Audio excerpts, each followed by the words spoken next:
Na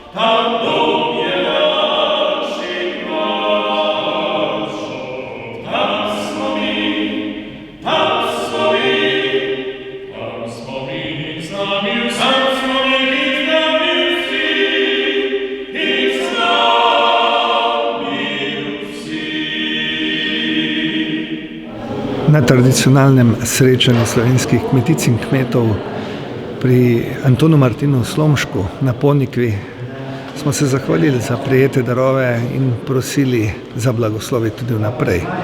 Še posebej prosimo tudi za to, da bi bilo blagoslovljeno prizadevanje, da stopimo skupaj v prizadevanjih za dobrobit slovenskega kmeta, kmetijstva, podeželja in celotnega slovenskega naroda.